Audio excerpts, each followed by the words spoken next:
할렐루야. 예, 오래간만에 또 우리가 이 자리에 또 모여서 함께 또 예배드리게 하심을 감사를 드립니다. 예, 오늘은 아브라함의 믿음과 하나님의 언약 네 번째 시간입니다. 로마서 네 번째 시간 말씀을 함께 보도록 하겠습니다. 화요 땅끝 중보를 위한 온오프라인 기도회. 네. 우리 다 같이 함께 로마서 4장 1절 3절 1절로부터 3절 말씀 우리 함께 봉독하겠습니다. 다 같이 읽습니다. 시작. 그런즉 육신으로 우리 조상인 아브라함이 무엇을 얻었다 하리요? 만일 아브라함이 행위로서 의롭다 하심을 받았으면 자랑할 것이 있으려니와 하나님 앞에서는 없느니라. 성경이 무엇을 말하느냐? 아브라함이 하나님을 믿음에 그것이 그에게 의로 여겨진 바 되었느니라. 아멘. 네. 믿음으로 의롭다함을 받는다는 말씀을 지금 두 번째, 세 번째 시간에 계속 했고요. 로마서의 가장 핵심이며 또 기독교 신앙의 가장 핵심입니다. 예. 이 로마서가 특별히 그 부분을 아주 논리적으로 잘 정립해 간 것을 우리가 보았던 거죠. 우리 모두는 죄인이다. 이 죄의 문제를 해결할 수 있는 길은 인간에게는 없다. 그래서 하나님이 그리스도를 이 땅에 보내주셔서 그 그리스도를 통해서 구원받는 유일한 방법을 주셨다. 그것을 하나님의 의라고 말씀을 했습니다. 그래서 사람은 어떻게 구원을 받느냐? 그 하나님의 의를 믿음으로만 구원을 받을 수 있다라고 지난 시간에 말씀을 드렸는데, 그럼 믿음이라는 게 뭔가? 믿음이 어떻게 하는 건가? 믿음도 수준이 많이 다르고, 예수님도 말씀하시기 믿음이 크도다라고 말하는 사람도 있고, 믿음이 적도다라고 말하는 경우도 있고, 믿음이 없도다라고 말하는 경우도 있으십니다. 그러니까 믿음은 상대적인 평가가 가능하다는 것입니다. 여러분의 믿음이 내가 볼 때는 이 정도면 됐다 하지만 또 다른 사람에 비하면 아주 작을 수도 있는 거고, 나는 내가 생각할 때 저분에 비해서는 내가 믿음이 너무 적다고 생각할 수 있지만 또 다른 사람에 비해서는 믿음이 또 크다고 말할 수도 있는 것입니다. 상대적인 거라는 거예요. 그 믿음이라는 걸 우리가 믿음이 뭐고, 그리고 믿음의 정도를 우리가 어떻게 봐야 될까? 그 부분을 오늘 로마서 4장에서 사도 바울은 우리에게 제시해 줍니다. 그 제시해 주는 기준이 아브라함이라는 거예요. 아브라함을 통해서 믿음이 뭐고, 하나님이 보시는 의로 여기는 게 뭐고, 그리고 아브라함은 어떤 믿음으로 우리에게 믿음의 조상이 되었는가. 그러니까 이 아브라함의 삶을 통해 우리가 우리 믿음을 상대적으로 평가해 볼 수가 있는 것입니다. 예, 뭐 믿음이 좋아야 구원받는 건 아니에요. 믿음으로 구원을 받는 겁니다. 그러니까 스타팅을 하면은, 그래서 내 안에 예수를 믿는 믿음이 마음에 있고, 마음에 믿어 의에 이르고 입술로 고백하여 구원에 이른다 했기 때문에 마음에 예수가 믿어지면 구원받는 겁니다. 거기에 대해서는 의심하면 안 돼요. 그런데 믿음의 수준은 다르다는 거예요.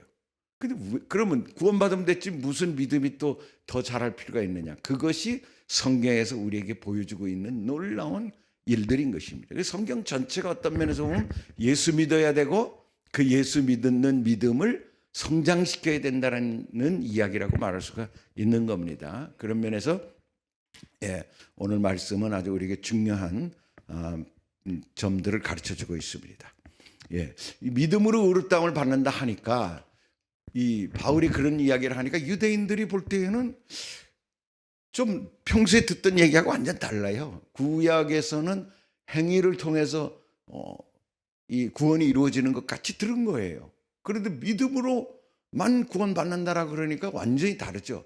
그러니까 유대인들이 당연히 의문을 갖게 되죠. 그 의문이, 유대인들의 의문이 사실은 우리가 신앙생활 하는 사람들의 의문이나 마찬가지입니다. 그래서 이 유대인들의 의문을 세 가지로 우리가 볼 수가 있는데, 이것이 저와 여러분이 이 정도면 된 거 아니야?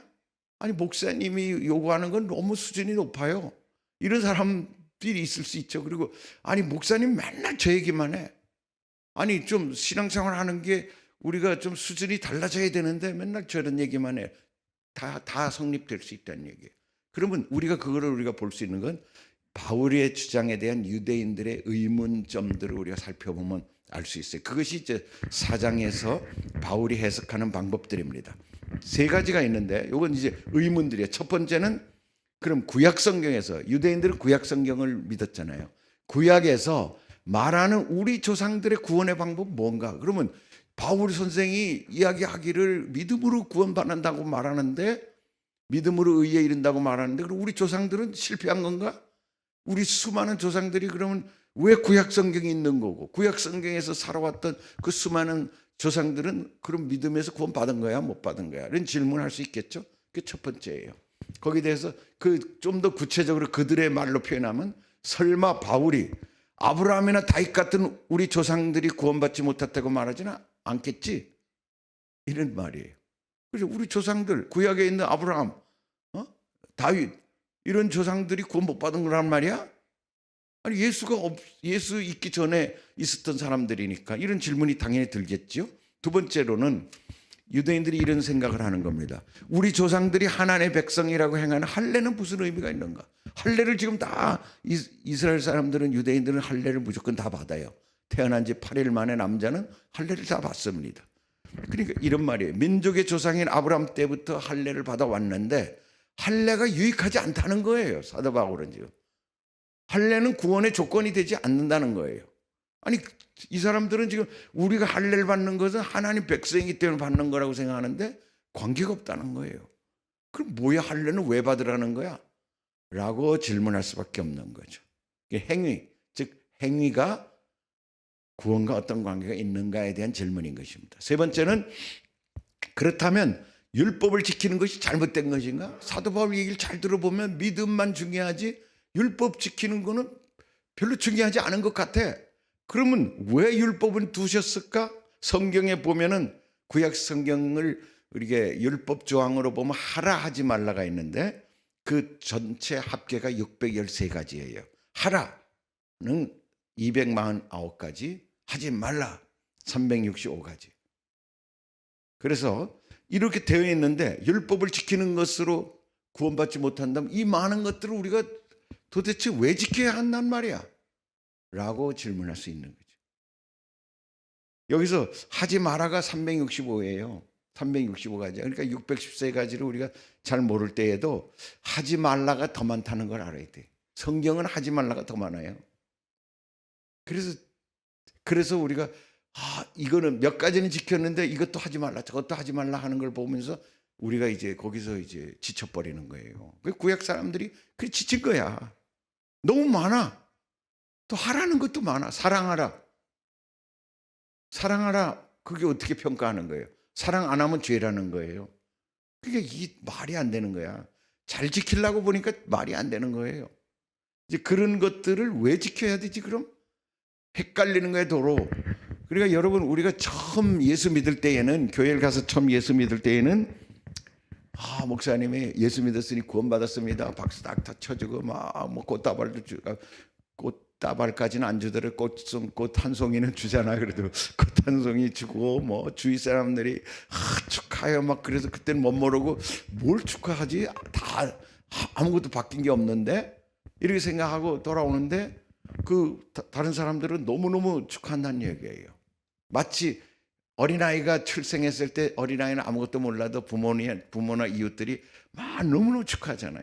그 산모에게 축하한다 그러고 또 뭐 그 할아버지 할머니한테도 축하한다 그러고 사랑받고 그러잖아요. 근데 아이가 알까? 아이는 삑삑 울기만 하지 뭘 알아요? 예수 믿는 것도 그래요. 예수 믿는 것도 변한 게 하나도 없어요. 근데 사람들은 내가 하나님의 자녀가 됐다고 너무너무 좋아하고 막 박수 쳐주고 그러는데 나는 모르겠어. 뭐가 변했는지는 모르겠어. 근데 그런 신앙의 시작서부터 시작해가지고 조금씩 신앙생활을 하다 보니까 지켜야 될 게 너무 많은 거야. 그리고 내가 보니까 못 지키고 살고 있는 거야. 그러니까 양심에 거리낌이 있죠. 가책이 생기는 거야. 그러고 보니까 교회가 점점 어려워지는 거예요. 안 지키며 살기는 조금 부담되고 지키며 살라니까 불가능하고 에라 모르겠다. 그래서 그냥 떨어져 살고 그냥 이 세상 가운데 짝하며 사는 사람들인 거죠. 다. 유대인들도 그렇게 생각한 거예요. 그걸 그러나 사람들한테는 들키지 않고 그냥 잘하는 것 같이 보였는데 이제 이야기를 보니까 이제 구체적으로 보니까 너무너무 내가 잘못하는 게 많거든. 우리가 그렇잖아. 특히 신약에서는 양심의 문제까지 막 얘기를 하니까 뭐 모든 게 죄야, 죄. 기도 안 한 것도 죄래. 그 죄 안 짓는 사람이 어디 있겠어요? 그러니까 부담이 되는 거예요. 우리들도 충분히 질문할 수 있는 내용 아닙니까? 세 가지. 그러면 구약시대의 조상들은 구원받았어요? 두 번째, 할례. 우리가 할례는 구원받은 백성이라고 하는 건데 지금 우리말로 하면 할례가 뭐를 말하냐면 침례를 말하는 거야. 세례를. 아니 세례 받은 구원받은 백성 아니에요? 성찬도 할 수 있고 그런데. 근데 그 세례가 의미가 없대. 세례 받았다 구원받은 게 아니래. 사도 바울은. 그러니까 이게 뭐야 그러면? 근데 왜 여전히 지금 교회도 세례를 주지? 침례를 주지?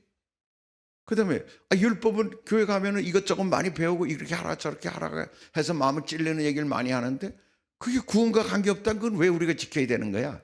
우리도 충분히 질문할 수 있는 내용이에요. 그래서 사도 바울이 그 부분을 이제 유대인들의 질문으로 생각하고 이렇게 답을 하는 것입니다. 예. 그러면서 예를 든 게 이제 아브라함이에요. 아브라함.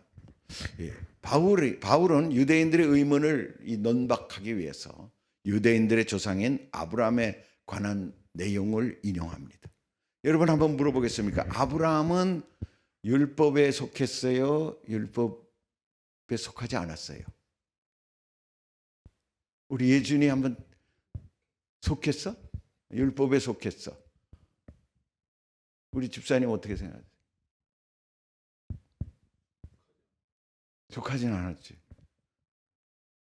요즘 로마서를 열심히 공부하더니 정답을 말했어. 예준아, 오늘 권사님도 여기 들어와 계시거든. 아들과 이렇게 참 아들과 엄마가 이렇게 다른 공간에서 같이 예배 드리는 거, 야 감사하네요. 축복입니다. 예, 보세요. 잘 들어보세요. 율법은 언제 만들어졌냐면은 모세 때 시내산에서 하나님이 명령을 받고 만들었었어요. 그게 율법이야. 근데 모세가 먼저예요? 아브라함이 먼저야?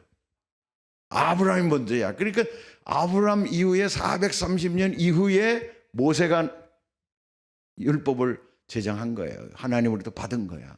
그러니까 율법 있기 전에 사람이 아브라함이에요. 근데 구약에 있는 모든 사람들, 예수님 시대의 사람들은 구약 성경은 무조건 율법적인 거라고 생각했거든. 모세 오경이니까는 당연히 모든 사람이 율법의 지배를 받는다라고 생각을 하고 모든 걸 판단했던 거예요. 근데 잘 보세요. 성경에 보니까 오늘 1절 3절 한번 1절 3절 같이 한번 읽어볼까요? 시작. 그런즉 육신으로 우리 조상인 아브라함이 무엇을 얻었다 하리요? 만일 아브라함이 행위로서 의롭다 하심을 받았으면 자랑할 것이 있으려니와 하나님 앞에서는 없느니라. 성경이 무엇을 말하느냐? 아브라함이 하나님을 믿음에 그것이 그에게 의로 여겨진 바 되었느니라. 아멘. 그러니까 이 창세기 15장 6절에 보면은 아브라함이 여호와를 믿으니 의로 여김을 받았다라고 기록되어 있습니다. 그러니까 하나님의 아브라함을 의로 여긴 것은 믿음으로 받은 거예요. 믿음으로. 누구를 믿었어요? 하나님 약속을 믿은 거예요. 약속을. 그 당시에는 예수님은 모르지. 그러니까 하나님의 약속을 믿음으로 받은 거예요. 그래서 하나님 그거를 의로 여겼다 그랬어요. 예. 그러니까 율법이 있기 이전에 아브라함이 의로 여김을 받았다라고 성경에 기록되어 있다 이거예요. 아, 이게 참 기가 막히죠. 이거를 사도 바울 이전에는 이런 걸 그 문장은 많고 그들이 다 외웠지만 이거를 구원으로 연결한 사람이 없었어요. 근데 사도 바울이 하나님의 그 어떤 인사이트를 받은 거지.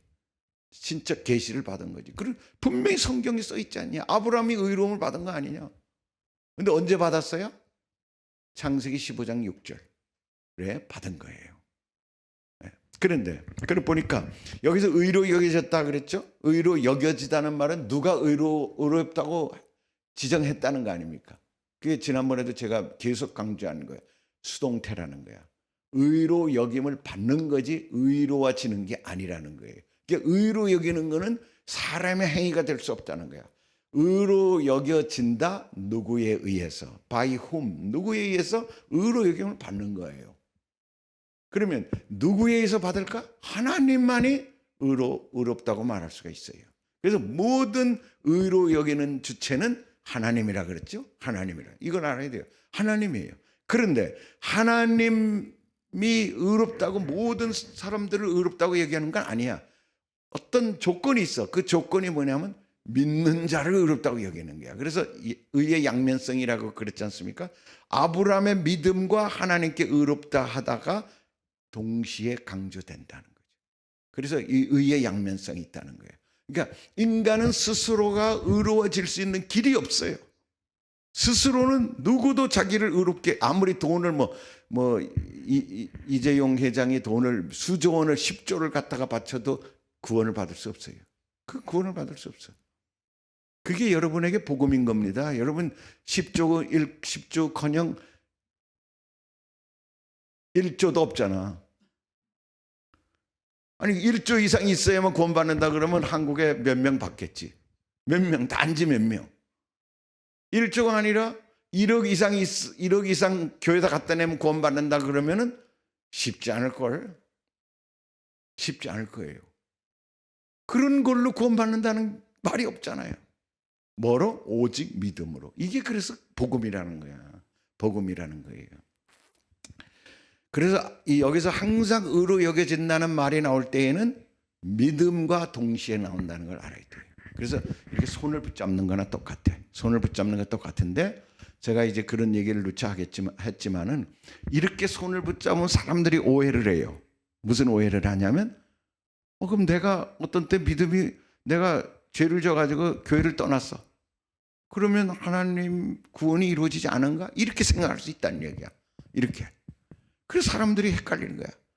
그래서 내가 죄를 지면 구원에 떨어지고 그 다음에 또 교회를 열심히 나가고 믿음이 좋아지면 구원을 받고 이러는 줄 알아. 구원이 받았다가 놓쳤다 받았다가 놓쳤다 아는데 그게 아니라 그랬죠. 한 번 구원은 영원한 구원은 아니에요. 우리가 구원받는 그 입장이 계속 가야 되지. 그렇지만 하나님 우리의 팔뚝을 잡는 거나 마찬가지라 그랬어. 하나님 우리 팔뚝을 잡고 우리는 하나님의 팔뚝을 잡는 거야. 내가 아무리 이렇게 놔도 하나님은 나를 붙잡고 있다. 근데 계속 내가 막 어긋장을 내고 떨어져 나가려고 막 그냥 예수님을 막 도리어 십자가 못 박고 이런 아주 현저한 죄를 지면은 주님이 손을 놓을 수 있어요. 하나님의 유기가 일어날 수가 있어. 그래서 그러면 이 사람이 회개를 못해. 구원받을 회개까지 이르지 못하고 죽는 경우가 있어. 그런 경우는 지옥으로 떨어지는 것이에요. 그런 경우가 아닌 이상은 내가 죄를 좀 져가지고 양심의 가책을 받아서 내가 구원에 떨어져 이런 일은 없다는 얘기예요. 그것은 하나님이 나를 이렇게 딱 붙잡고 있기 때문에. 근데 그런 경우에 이렇게 끌어오는 거야. 또 조금 무슨 일이 있으면 하나님 딱 낚아채서 또 교회에다 갖다 놓고 또 떨어져 나가면 또 딱 낚아채서 교회 갖다 놓고. 그 하나님 낚아챈다는 말이 이제 주위의 친구나 주위 사람들을 통해서 환경을 통해서 사건을 통해서 교회 가도록 마음을 작동하게 만든단 말이에요. 그게 하나님의 견인이에요. 성령께서 우리 가운데 하시는 우리를 인도하시고 끌어내는 바로 견인이라고. 그러니까 그런 견인이 믿는 자들이 믿음의 수준에 관계없이 항상 있는 겁니다. 아멘. 그래서 하나님 믿음, 이 아브라함의 믿음과 하나님이 의롭게 하다는 행동을 동시 강조한다. 그럼 하나님이 보여주신 것을 보고 믿은 사람이 아브라함이죠. 하나님 뭘 보여주셨어요? 여기 창세기 15장에 보면은 하늘의 별들 보여주고 별들을 보여주고 아브라함아 하늘을 보라. 하늘의 별들만큼 많은 자손을 내가 너와 내게 주리라 그랬잖아요. 그거를 믿은 거야, 아브라함이. 그게 믿어진 거야. 그러니까 우리가 구원받는다는 사건은요, 믿어지는 사건을 경험해야 되는 거예요. 여러분이 사실 내가 교회에서 일어나가지고 믿음의 고백은 할 수가 있어. 그런데 돌아서서 사실은 내가 안 믿거든. 그냥 사람들이 나에게 기대하는 게 있기 때문에 우리 어머니가 나를 자꾸만 구원받으라, 교회 다니라 하니까 내가 그냥 일어서 준 거야. 그러면 그 사람은 구원이 없어요. 자기가 믿은 게 아니야. 그냥 외적으로만 환경 때문에 예수 믿으면 돈 준다 그러니까 그냥 믿어준 거야. 이래가지고는 안 되니까 믿어져야 되는 사건이 있어야 되는 거예요. 믿어지는 사건. 믿어지면 주님이 우리 안에 딱 들어와 계신 거야. 누구든지 예수님을 구주로 영접하면 어떻게 됩니까? 구주로 영접하면 그 이름을 믿는 자들에게 하나님의 자녀가 되는 권세를 주신 것입니다. 예수님이 믿어지면 나는 구원받았구나. 그렇게 생각하면 맞는 거예요. 100%. 아멘. 흔들리면 필요가 없어. 믿어지는 거예요. 믿어지면 돼. 믿어지기가 어려워요. 그러니까 예수님 믿어지는 것부터 스타트하는 거예요. 가장 큰 죄가 뭐냐면 예수님 믿어지지 않는 거고 믿지 못한 죄가 가장 큰 죄예요. 살인죄보다 간음죄보다 제일 큰 죄가 믿지 않는 죄예요. 이 세상에 다니는 사람들이 믿지 않는 죄를 짓는 사람들이 얼마나 많아. 90%가 그럴 거 아니에요. 80%, 90%가 지금 한국에도 우리 중경 같은 경우는 98%가 믿어지질 않는 거예요. 근데 폼은 뭐 어쩌고 다니잖아. 뭐 고위 관직이 돼가지고 어깨빵 들어가가지고 다니는 사람들이 수없이 많아도 믿어지질 않는 거야. 불쌍한 거지. 하나님 옆에서 보면 얼마나 불쌍한 거야. 하나님이 저 혀를 끌끌 찰 일이지. 근데 사람들은 좋다고 그냥 그렇게 따라다닌다 이 말이에요. 그러나 우리가 양심에 거리끼는 적은 있어도 그래도 예수님 때문에 고민하고 내가 예수 잘 믿어야 되는데 이밖에 안 돼. 이거는요 하나님의 백성이기 때문에 고민하는 거예요. 이거는 우리가 이 세상 살아가는 모든 사람이 목사님이나 여러분이나 다 느끼는 거예요. 뭐 목사님은 그런 걱정 안 하나요? 더 잘 믿어야지. 이런 생각하면서 더 기도해야 되는데 기도를 못했구나. 이런 생각을 하면서 사는 거야 늘. 그래서 하나님이 보여주신 것을 보고 믿은 사람, 하나님이 들려주신 말씀을 보고 믿는 사람은 아브라함이고 그를 의로 여기시는 분은 하나님이셨다는 거예요. 아멘. 그러니까 우리가 하나님의 약속을 예수님을 믿음으로 우리는 바라보면 믿는 자가 되는 거고 그런 믿음을 보고 하나님은 의로운 자로 인침을 준다. 아멘. 이게 바로 아브라함이 구원받았느냐에 대한 사도 바울의 답이야. 그러니까 아브라함이 구원받았다는 얘기야, 못 받았다는 얘기야? 당연히 구원받았다는 얘기지. 다윗이 구원받았다는 얘기야, 못 받았다는 얘기야? 구원받았다는 얘기지. 다윗이 그 하나님 약속을 바라보고 얼마나 기도합니까? 기도한다는 얘기가 하나님의 구원의 손길을 바라보고 기도하는 거죠. 그러니까 그 하나님을 믿는 믿음이 있었기 때문에 다윗의 시편이 나온 것이고 다윗이 물맷돌로 골리앗을 이긴 거 아닙니까? 이런 모든 것들이 다윗의 믿음의 행동이었다는 거예요. 믿음의. 사람을 믿은 게 아니지 하나님을 믿었다는 얘기지, 그죠? 그러니까 조상들 그런데 아닌 사람도 있다 이 말이에요. 구약 성경 중에서 구원받지 못한 사람도 있을 수 있지요. 왜? 믿음으로 살지 않은 사람들, 막 고라자손 같이 모세를 비난하고 뭐 이렇게 해가지고 심판을 받은 사람들, 이런 사람들은 하나님이 내버려 둔 거지. 그러니까 그런 사람들 우리가 구분해 낼 수가 있다는 거죠. 현재도 마찬가지겠죠. 그 다음에 할례에 대해서는 아까 그랬죠. 그럼 우리는 할례를 받는데 할례를 받는 이유가 뭐냐? 보세요. 9절로 11절, 9절로 11절 한번 보겠습니다. 제가 읽습니다. 그런즉 이 복이 할례자에게냐 혹은 무할례자에게도냐? 할례를 받은 사람, 무할례는 이방인들이겠지. 그러니까 이 복, 아브라함이 받는 이 복이 할례를 받은 사람에게냐 무할례자에게도냐? 무릇 우리가 말하기를 아브라함에게는 그 믿음이 의로 여겨졌다 하노라. 그런즉 그것이 어떻게 여겨졌느냐? 할례시냐 무할례시냐? 할례시가 아니요 무할례시니라. 이 말이 좀 복잡하죠? 말도 좀 어려운 말이니까 이게 그냥 넘어가는데 잘 보세요.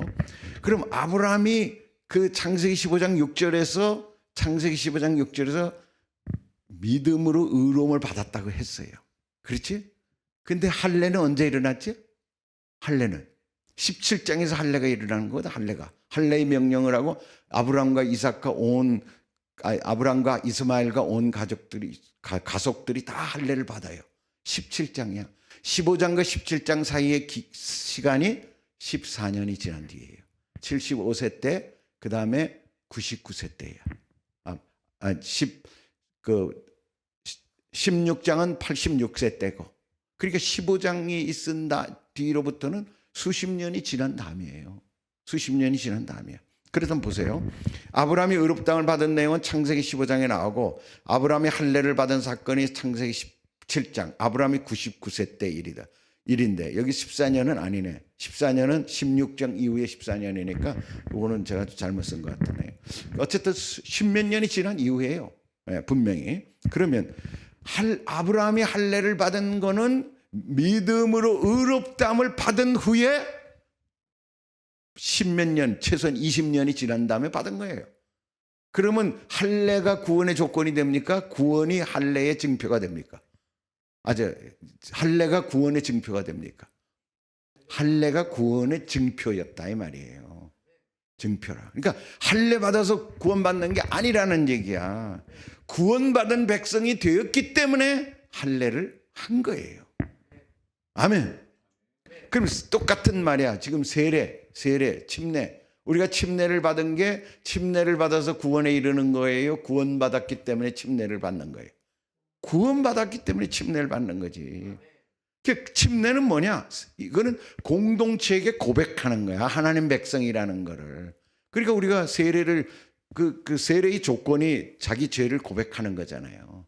그래서 유아 세례라는 말은 사실은 그냥 우리가 관습적으로 진행은 되고 있는데, 유아 세례라는 말은 사실은 좀 안 맞아요. 근데 유아 세례는 어떤 면으로 해석해야 되냐면, 부모가 엄마가 믿음이 있으니까 아이가 태어난 다음에 그 아이를 하나님께 헌화한다는 게 헌화식이에요. 그래서 헌화식이라고 우리는 표현해. 근데 이제 뭐 또 장로교단에서는 유아 세례를 주니까 그걸 또 우리가 따질 필요는 없어요. 그러나 엄격하게 말하면은 세례는 죄를 회개할 때 받는 거야. 왜냐면 물속에 들어갔다 나오는 게 자기 죄를 수장시키고 죽은 자가 되고 다시 부활의 생명으로 나온다라는 의미이기 때문에. 그래서 우리가 세례하고 침례를 한다 그러면은 언제 합니까? 보통 12살 때. 12살이라는 초등학교 5학년 그 기간이 자기가 죄인인 걸 진짜 인격적으로 알 수 있는 나이예요. 보통. 그래서 초등학교 5학년, 6학년 정도에서 세례를 받고 그 다음부터 성찬을 할 수가 있는 거예요. 성찬을. 이게 자기가 마음에 믿어서 의에 이를 수가 있는 단계라고 보는 거죠. 그러면 유아 세례가 잘못된 거냐? 그렇게 뭐 말할 수는 없겠지. 그러나 엄밀히 말하면 자기 죄를 고백하는 그 고백은 날마다 해야 돼요, 우리가. 날마다. 그래서 우리가 예배 때마다 우리 그런 고백을 시키잖아.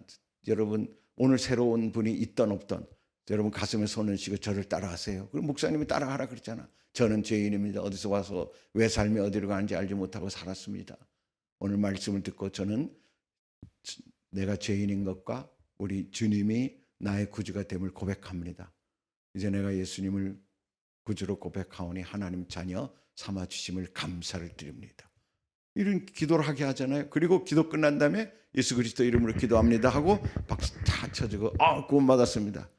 어떤 사람도 이것 가지고 구원이 그렇게 값싼 거냐라고 얘기하는 사람도 있는데, 저는 개인적으로 볼 때 예수 믿는다고 고백하기가 쉬운 일이 아니라는 거예요.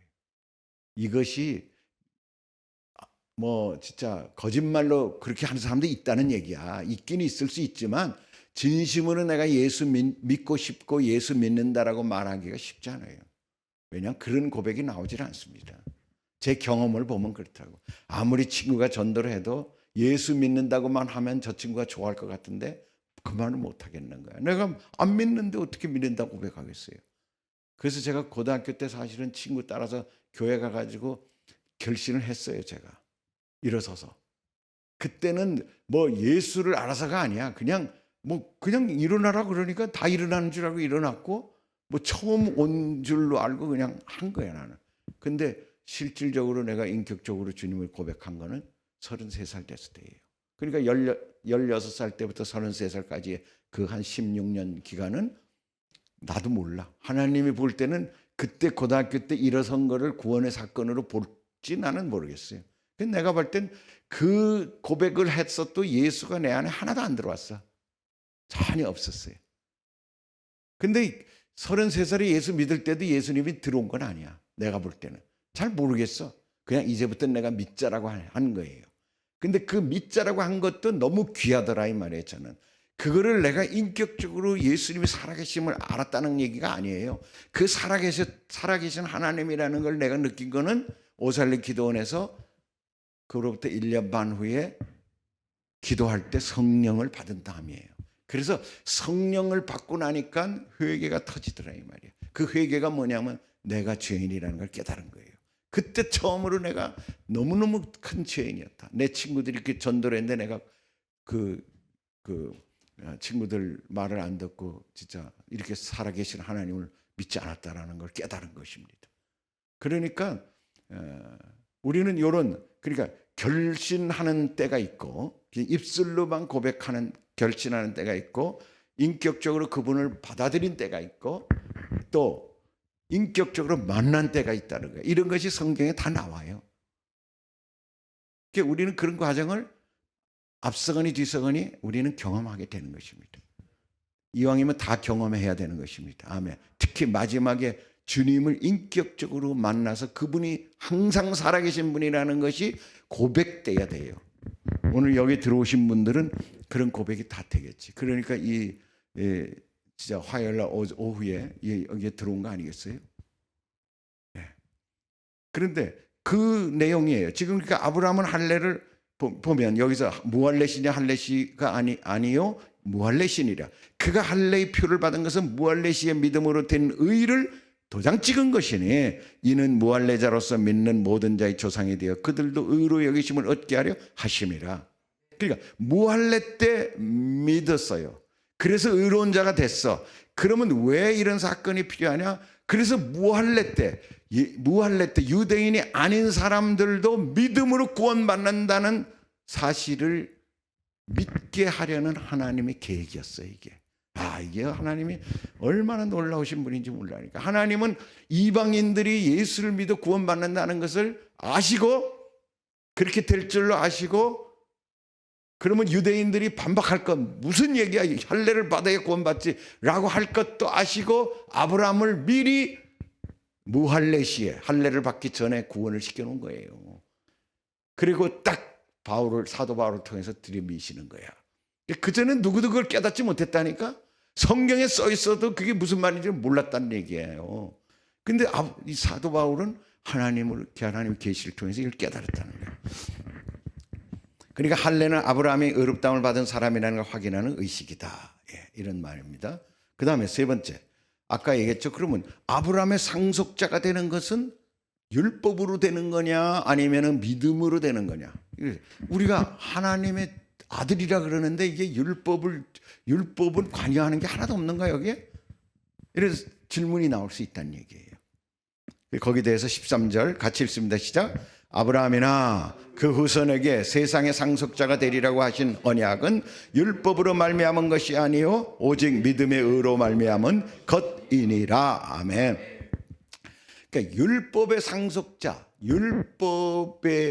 율법의 상속자라는 개념, 율법으로 말미암은 개념이라 하나님의 상속자 되는 것. 이것이 사람들은 그럴 것 같잖아요.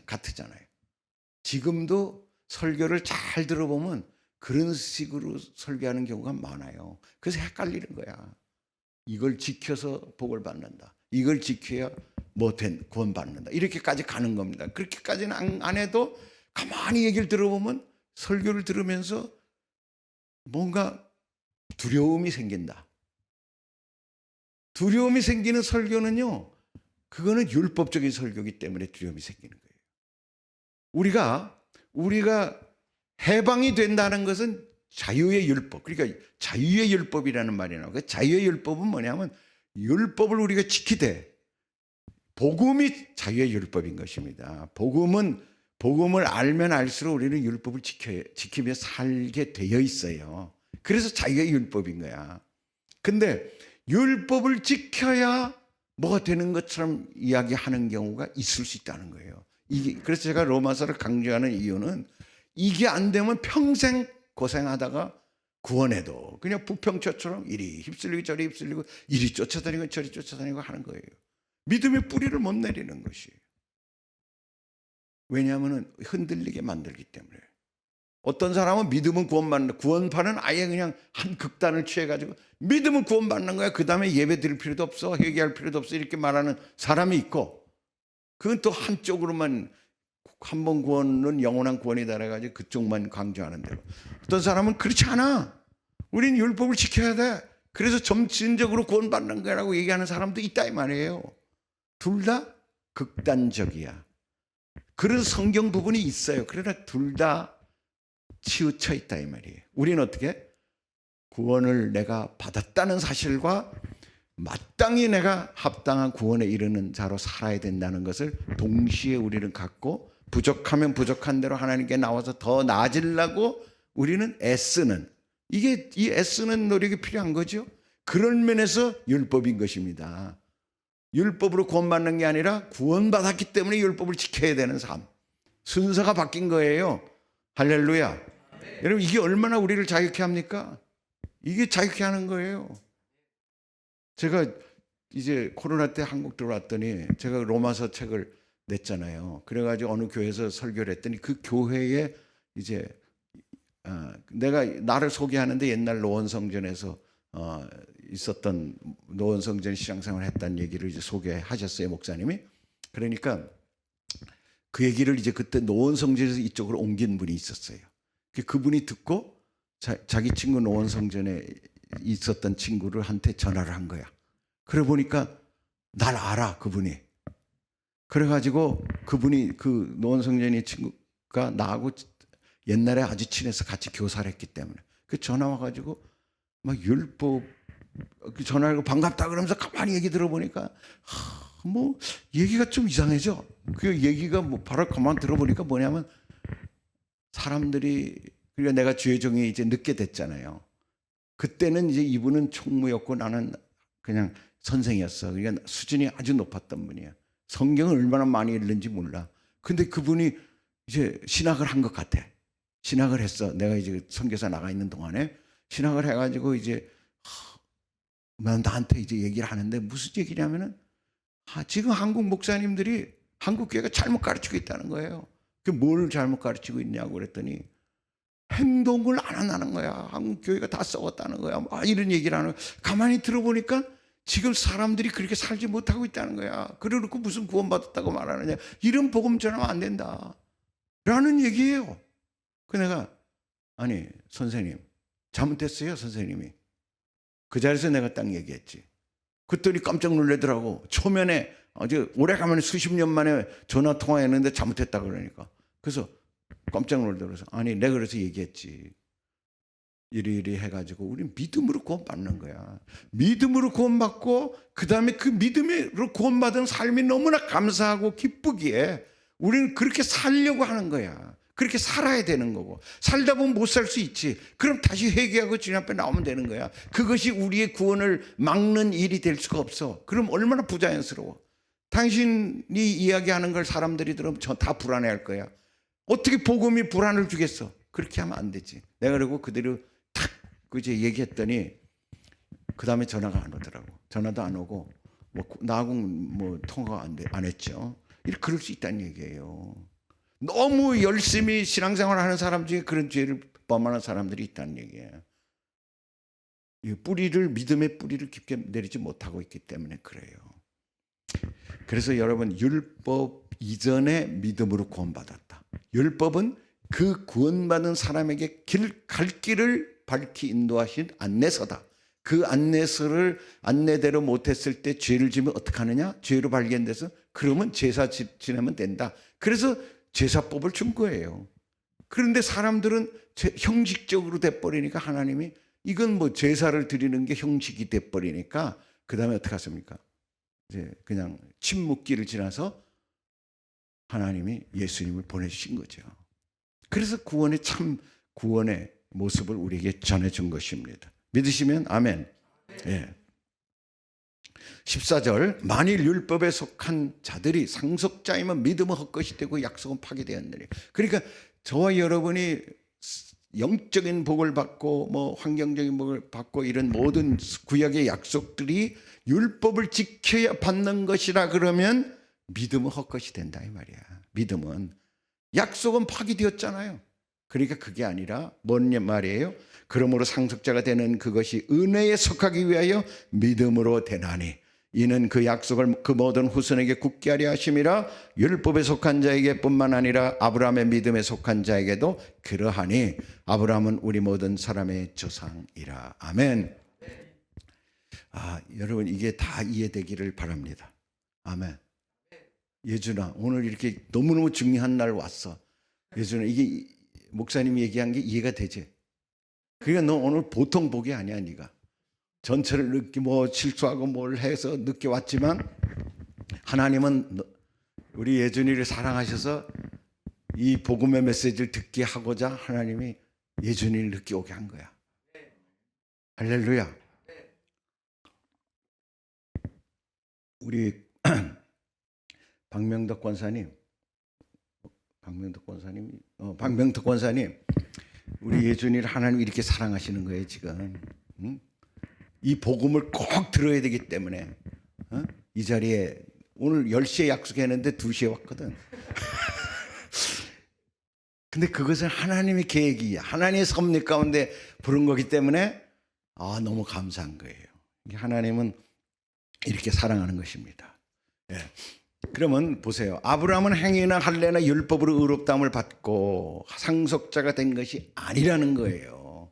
구약에 속한 사람이지만 율법으로 의롭다함을 받고 할례로 의롭다함을 받고 행위를 잘해서 의롭다 받은 자가 아니고 구원의 방법은 딱 하나다. 오직 믿음으로 의롭다함을 받는 것이다. 그러니까 구약의 한 인물, 믿음의 조상인 아브라함을 예를 들으면서 지금 사도 바울이 설명하는 거야. 그러니까 유대인들은 귀에 쏙쏙 들어오지. 보니까 자기들이 놓치고 있는 얘기야. 근데 성경이 그대로 있는 내용이에요. 히브리서 11장은 그러면서 이렇게 말합니다. 히브리서 11장은 믿음으로 구원받은 위대한 구약 성도들의 이야기다. 아니 우리가 생각할 때 히브리서 11장은 행위로 구원받은 구약 성도들의 이야기일 것 같은데 그게 아니라 믿음으로 구원받은 위대한 구약 성도들의 이야기다라는 거예요. 할례를 받지 않은 믿음의 조상은 세 사람. 그러니까 우리 생각엔 그럼 할례 받기 전에 사람들은 믿음으로 살았고 할례 이후에는 할례를 받아서 구원받는 거 아니야? 이렇게 생각할 수 있죠. 또 율법 이전에 살았던 사람은 그냥 믿음으로 받고 율법 이후의 사람들은 율법을 지켜서 구원받는 거 아니야? 그게 아니라는 거예요. 아주 얼마나 정교합니까? 성경이. 할례 받기 전에 믿음의 조상은 세 사람, 아벨, 에녹, 노아이고 율법을 모르던 시대에 살았던 조상의 사람들은 7사람이 나오는데 아브라함, 이삭, 야곱, 요셉, 사라, 모세의 부모 모세 이 사람들이 나와. 이 사람들이 다 히브리서에 등장하지. 구약의 주인공들인데 그 다음에 율법 받은 후에 살았던 조상 8사람이 나와요. 여호수아, 라합, 기드온, 바락, 삼손, 입다, 다윗, 삼멜 선지자들이 나옵니다. 그런데 이들은 율법 이후의 사람들이야. 그렇지만 이 모든 사람을 성경은 뭐라고 말하냐면 히브리서 기자는 그들을 통칭하여 11장 13절에 우리 다 같이 읽습니다. 시작. 이 사람들은 다 믿음을 따라 죽었으며 약속을 받지 못하였으되 그것들을 멀리서 보고 환영하며 또 땅에서는 외국인과 나그네임을 증언하였으니 이 사람들 지금 이야기했던 할례 이전 사람, 율법 이전 사람 또 율법 이후에 살았던 모든 사람 등장 인물들은 믿음을 따라 죽었다는 거야. 약속을 받았다는 거예요. 그러니까 뭘 보고 이 사람들이 그 신앙생활을 했다는 거예요? 약속을 보고 언약을 보고. 우리 열방언약교회에서 얘기하는 이 언약, 뭐 언약이라는 구약만 얘기하는 게 아니죠. 신약도 약속이에요. 약이라는 말이 옛 언약이냐 새 언약이냐 그 말이야. 그러니까 다 믿음을 따라 산 사람들이라는 거야. 그러니까 우리 생각에는 유대인들은 행동을 통해서 구원받는다는 게 아니라는 거죠. 유대인들도 믿어야 돼. 하나님을 믿되 예수를 믿고 그 다음에 행동은 그에 따른 삶을 살아야 되는데 그렇지 않다는 말이에요. 그러면 이 사람들은 그런데 우리는 어떻느냐? 이방인의 관계는 어떻느냐? 이거야. 우리는 그럼 지금 시대에 사는 성경 시대 이후에 사는 우리는 어떻느냐? 갈라디아 3장 8절 또 하나님이 이방을 믿음으로 말미암아 의로 정하실 것을 성경이 미리 알고 먼저 아브라함에게 복음을 전하되 모든 이방인이 너로 말미암아 복을 받으리라 하였느니라. 그 제가 말씀드렸잖아요. 아브라함을 율법 이전의 사람으로 두고 거기에 의로 인쳤으니까 야, 이것이 나중에 사도 바울이 깨달은 것은 참 하나님의 놀라운 사랑이다. 나중에 유대인이 아닌 이방 사람들이 구원받을 때 그때에 질문할 걸 아시고 아브라함을 율법 이전의 사람으로 등장시켰다는 것이에요. 이게 바로 복이에요. 그리고 아브라함에게 구체적으로 약속했잖아. 모든 이방인이 모든 민족이 너를 인하여 복을 얻을지니라. 아멘.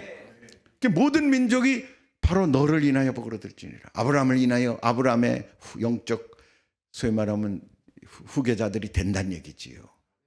그런데 더 구체적인 게 갈라디아 3장 13절 14절입니다. 같이 읽습니다. 시작. 그리스도께서 우리를 위하여 저주를 받은 바 되사 율법의 저주에서 우리를 속량하셨으니 기록된 바 나무에 달린 자마다 저주 아래 있는 자라 하였음이라. 이는 그리스도 예수 안에서 아브라함의 복이 이방인에게 미치게 하고 또 우리로 하여금 믿음으로 말미암아 성령의 약속을 받게 하려 함이라. 아멘. 그리스도께서 나무에 달리신 건 저주받은 건데 저주받음으로써 우리를 속량했다는 거야. 속량, 값으로 사셨다는 거야. 기록된 바 나무에 달린 자마다 저주 아래 있는 자라고 레위기에 기록되어 있죠. 이는 그리스도 예수 안에서 아브라함의 복이 이방인에게 미치게 하고 예수님 십자가에 못 박히고 이 저주를 담당하신 것은 예수 안에 있는 믿음의 후손들에게 아브라함의 복이 미치게 하려는 거다라는 거예요. 그리고 그 사람들로 하여금 믿음으로 말미암아 성령의 약속을 받게 하려 함이라. 성령께서 약속하시는 모든 이게 뭐야? 성령의 약속이 성경이지. 이 성경의 모든 약속의 후계자가 되게 하고자 한 것이다. 할렐루야. 놀렐루야. 이게 얼마나 놀렐루야예요 진짜. 야, 참 사도 바울이 이거를 이렇게 깨달았다는 거는 사도 바울의 얼마나 치열하게 성경을 묵상하면서 그 진짜 하나님을 만나고 쫓겨다니면서 아라비아가 3년, 그 다음에 진짜 사람들이 알아주지 않는 곳에서 다소에서 또 10년 이상, 13년, 4년, 14년을 진짜 무명으로 있으면서 하나님, 성부 하나님, 성자 예수님, 성령 이 관계를 하나님으로부터 직접 계시적인 깨달음을 받은 거지. 성경이 다 있는 내용을 드러내 주신 거예요. 그래서 사도 바울이 그걸 다 정립하고 그때의 안디옥 교회로 부름받고 거기 성경 교사가 된 다음에 선교사로 나가게 된 것입니다. 아멘. 그러니까 그 당시에 그걸 깨달은 사람은 사도 바울밖에 없어요. 그래서 사도 바울이 나의 복음이라고 얘기한 겁니다. 나의 복음이라고. 내가 깨달은 복음. 그게 뭐 사도 바울이 특별히 사도 바울에게만 준 복음이 아니라 그 복음의 핵심 내용은 예수가 그리스도라는 거예요. 그는 12제자들도 알았어요. 복음을 전했으니까. 그런데 사도 바울이 깨달은 것이 다른 이유는 뭐냐면 바로 그 유대의 제자들이 미처 깨닫지 못했던 이방인에게도 예수는 주시다는 거예요. 예수는 그리스도라는 거야. 할렐루야. 이방인의 지평을 확 열어버린 거예요. 그전에는 어떤 생각이냐면 할례 받아야 되지, 먼저 율법을 지켜야 되지, 그리고 예수도 믿어야 되지, 이렇게 접근했단 말이에요. 그러니까 얼마나 어려워 이방인들이 볼 때에는. 그거를 사도 바울을 통해서 확 깨버린 거예요. 그래서 사도 바울이 이방인의 사도가 된 거고 또 이방 사람들이 예수 믿으면 구원받는다라는 이 놀라운 복음을 듣고 그렇게 나올 수 있었던 거예요. 그러니까 유대인들이 도리어 반발하잖아. 어떻게 저렇게 쉽게 예수 믿느냐. 우리는 예수 믿느라고 얼마나 힘들었는데. 그러면서 반발이 된 거 아닙니까? 그래서 예루살렘 교회와 유대 교회가 싸우는 거고 지금도 유대인들은 이걸 인정 못하는 거예요. 누가 그런데 인정했습니까? 남은 자들만 인정한 거예요. 그래서 이 사도 시대에도 남은 자들이었던 바울과 그런 초기 공동체의 사람들이 인정을 했고 그 뒤로도 계속 이런 어마어마한 이단 사설 가운데서도 율법을 지켜야 된다는 그런 선포 가운데서도 아니야, 예수가 답이기 때문에 예수만 믿으면 우리는 복을 받고 예수 안에서 우리는 성령의 약속이 나의 것이 되는 거야. 그러면 우리는 아브라함의 믿음의 후손이 되는 거고, 그래서 아브라함이 약속한 모든 것들이 나에게 향한 약속이 되는 거야 라고 믿음으로 선포하고 당당히 나가는 사람들이 바로 남은 자들이에요. 그 시대의 남은 자들. 아멘, 아멘. 예. 그런데 성경은 그것만 얘기하지 않고 아브라함의 믿음의 수준을 우리에게 보여줘요. 그러니까 믿음이란 건 어느 정도 믿음을 돼야 되는가 라고 생각할 수 있잖아요. 구원받는 믿음에 대해서는 지금 얘기를 했는데, 그 믿음이 저 사람의 믿음하고 나의 믿음은 달라. 저 사람 훨씬 높은 것 같은데 왜 저렇게 끝까지 저렇게 믿음 행동을 하려 하지? 라고 생각할 수 있잖아요. 이 정도면 되는 거 아니야? 예를 들어 내가 고속도로를 가는데, 요번에 제가 독일 가서 아우토반이라고 그 무제한 고속도로를 달려봤거든. 내가 운전한 건 아니지만 달려봤어요. 그랬더니 뭐 그냥 진짜 뭐 무제한 고속도로라고 해가지고 제가 생각할 때는 뭐 무슨 아스팔트가 어마어마하게 넓고 좋은 줄 알았더니 옛날에 닦아놓은 거야. 그러니까 우리 경부고속도로보다 훨씬 못해. 거기를 무제한으로 달리는 거야. 무제한으로. 그런데요, 보니까 무제한은 뭐 170, 180 이 정도는 기본이더라고. 그리고 뭐 200 몇십 킬로도 가요. 차 뽐내는 거, 독일차 뽐내느라고 그거 만든 거예요. 사실 독일차 뽐내느라고. 그리고 길이 평지니까 쫙 뻗었잖아요. 그러니까 가능하지. 우리나라 그렇게 하면은 큰일 나요. 가다가 돌아야 되고 돌아야 되는데 그렇게 가다가 뭐 엄청난 얼마나 많은 교통사고 나겠어요. 근데 무제한 고속도로에 예를 들어서 벤츠차가 한 230km를 간다고 해봐. 근데 그러면 이제 BMW가 한 270km로 쫙 간다 그래 생각해 보세요. 그럼 벤츠차에서 볼 때는, 벤츠차 운전하는 사람이 볼 때는 저 미쳤지. 저래서 사고 나지. 그럴 거 아니겠어요? BMW 운전자는 어떻게 생각했어요? 아이, 그걸 차라고 저 똥차를 가져와가지고 아우토반을 다녀? 이런 뻐기는 게 있지. 그러니까 자기들이 BMW 샀겠지. 근데 거기 예를 들어 제네시스가 딱 가 190km로 멋지게 아주 유람하고 뭐 모두 오토 뭐 인터넷으로 쫙 해가지고 가는데 더 이상 속력이 안 나와. 그러면 모든 자기보다 높은 속도는 다 미친 것 같을 거 아니겠어요. 또 그 사람들이 볼 때는 아유 저걸 차라고 가지고 올라와가지고 지금 아우토반을 다니냐 할 거 아니야. 신앙은 이렇다는 거야. 내 수준에서 다 판단하는 거예요. 그래서 하나님이 그것도 괜찮아 내가 볼 때는. 그냥 그건 늘 잘하는 사람 쫓아가야 된다는 생각한다는 건 얼마나 부담되겠어. 그러니까 내 생각대로 살게 하는 거야. 그렇지만 그게 끝이 아니라는 거예요. 신앙은 차이가 있을 수 있다는 걸 우리 인정이 되고, 이왕이면 내가 조금 돈을 벌어서든지 뭐 차를 좀 바꿔서든지 나도 좀 200km 넘고 싶다. 나도 좀 더 신앙생활을 잘해서 저 정도에 다 이르는 믿음 안에 들고 싶다. 이런 도전도 우리가 해야 된다는 얘기예요. 아멘. 모든 사람이 다 도전하라는 말은 아니에요. 자기 수준의 믿음에서 한 단계를 높여야 되지 않느냐는 거예요. 근데 아브라함은 믿음이 어떤 믿음이냐? 죽은 자를 살리는 믿음이에요. 17절 기록된 바 내가 너를 많은 민족의 조상으로 세웠다 하신 것 같으니 그가 믿은 바 하나님은 죽은 자를 살리시며 없는 것 있는 것으로 부르시는 이시니라. 그 밑에 보니까 빨간 글씨로 죽은 자 가운데서 달리 살리실 줄을 생각한지라. 자기 아들을 모리아 제단에 드리면서 아브라함은 이 아들 내가 죽이지만 하나님은 도로 주실 것이야. 이 믿음까지 갔다는 거예요. 그러니까 우리는 보통 어떻게 생각하지? 아브라함 미쳤어. 어떻게 자기 독생자 아들을 모리아 제단에 죽일 수 있어? 저거는 미친 거야. 당연히 그렇게 생각하지. 그렇게 생각해야 돼. 그 믿음이 아닌데 그렇게 드릴 수가 없는 거예요. 그러나 그 믿음의 경지가 이런 믿음도 있다는 거예요. 그 믿음을 하나님이 최고의 정점으로 믿음의 조상으로 두셨다는 얘기는 우리 보고 뭐 하라는 거야? 즐기기만 하라는 거야? 조금씩 앞서 조금씩 진전하라는 거예요. 진전하라는 거야. 그러니까 최고의 믿음을 딱 우리에게 보여준 거야. 야, 대단하지 않아요? 아이고 저지 못해. 할 수 없어. 못한다고 생각하면 그냥 그렇게 살면 되는 거예요. 보세요. 두 번째는 바랄 수 없는 중에 바라는 믿음이야.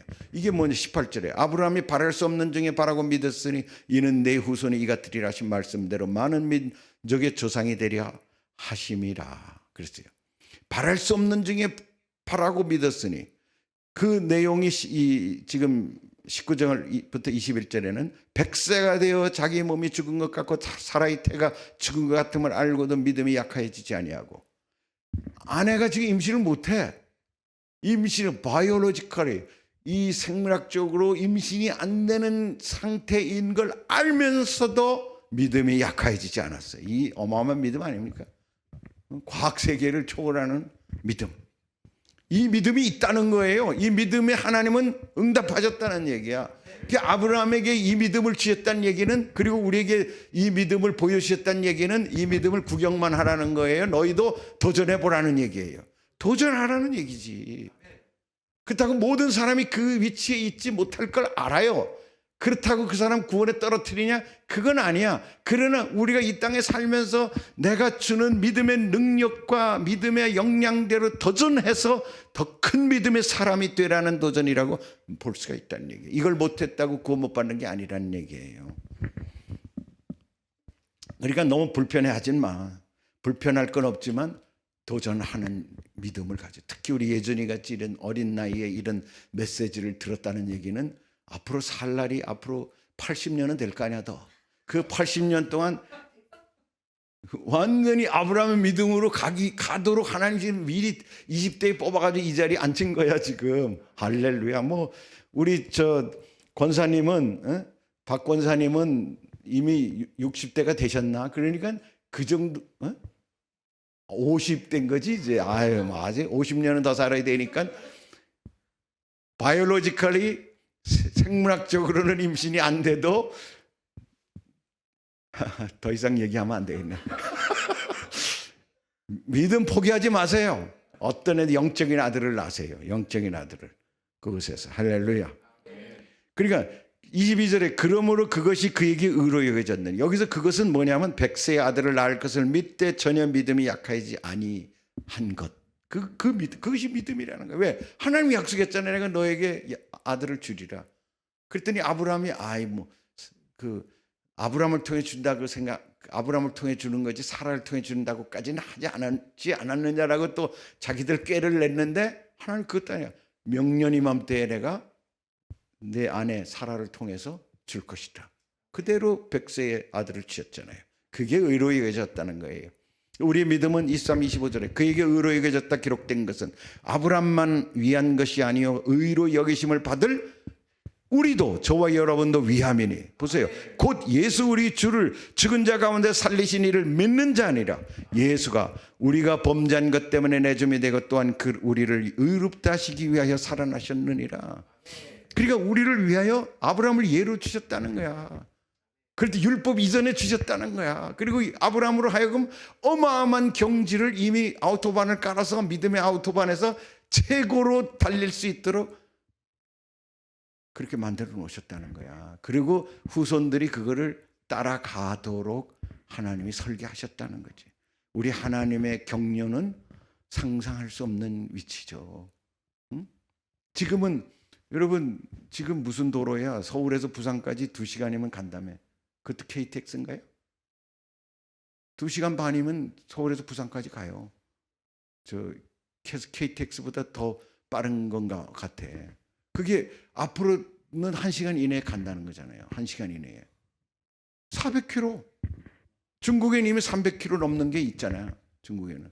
그 가능하다는 얘기야. 자기 부상 열차로. 그러니까 우리가 옛날에 생각하던 수준이 아니지.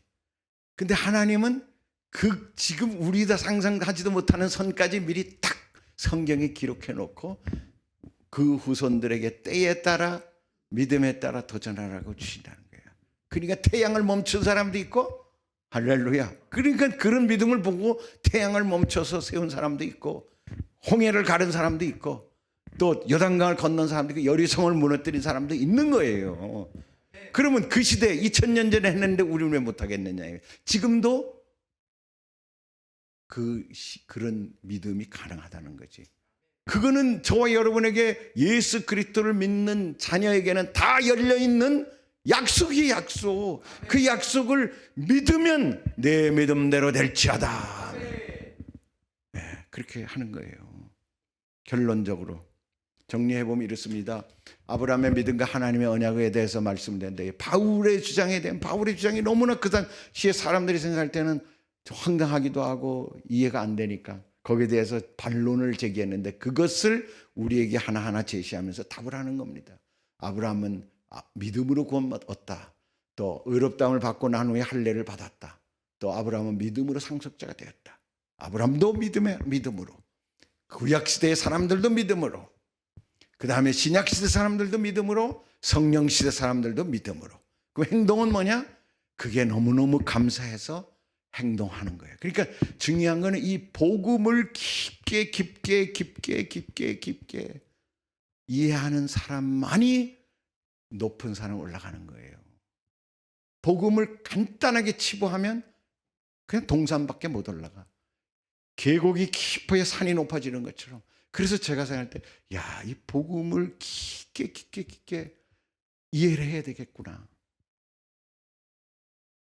근데 우리 순복음은 복음을 잘 가르쳤어요. 오중복음이라고. 오중복음으로 잘 가르쳤는데 조영희 목사님 너무 잘 가르치셨어요.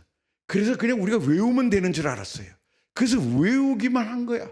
그 복음을 조영희 목사님은 하나하나를 깊이 깨달아서 그걸 만들어가지고 성도들이 쉽게 그걸 외우도록 했는데, 성도들은 그걸 외우기만 하는 거야. 그러니까 높은 산이 돼요, 안 돼요? 안 되는 거예요. 깊게 내가 깨달아서 내 저 깊은 곳에 계신 성령께서 생명수를 터뜨려줘야 그것이 에베레스트 산도 만들고 높은 산도 만드는데, 지식으로만 깨달아가지고는 아무리 선포해도 거기에 뭐가 나오느냐 이 말이에요. 제가 그걸 깨달은 거예요. 그래서 사실은 우리, 죄송한 얘기지만 뭐 그 누가 듣는 사람은 별로 없을 것 같아. 그 유튜브로 나와도 순복음 사람들에게 로마서가 필요한 겁니다. 그래서 제가 로마서를 쓴 거예요. 그러니까 우리는 성령의 약속을 다 알아. 근데 복음의 깊이가 낮아. 그렇다고 조영희 목사님 낮다는 게 아니야. 조영희 목사님 깊게 깨닫고 제시를 했는데 우리가 그걸 그냥 너무 쉽게 생각을 해버렸다라는 자책이 들면서, 우리가 복음을 깊게 깨달아서 성령 안에서 높은 산을 만드는 이 과정이 필요하다고 생각한 것입니다. 아멘. 그래서 아브라함의 믿음은, 그러니까 이 4장에 그 바쁜 로마서 중에서 왜 아브라함 얘기를 이렇게 자세히 기록하겠어요? 이 믿음의 수준을 보라. 사도 바울은 이 믿음을 다 가진 거예요. 그러니까 전 세계가 땅끝까지 복음화가 이루어질 줄로 믿고 자기는 서바나까지 가기로 작정했던 것입니다. 그러니까 신약의 사도 바울의 영적 깊이가 얼마나 큰지 알 수 있겠죠. 그러면 사도 바울만을 위한 겁니까? 아니에요.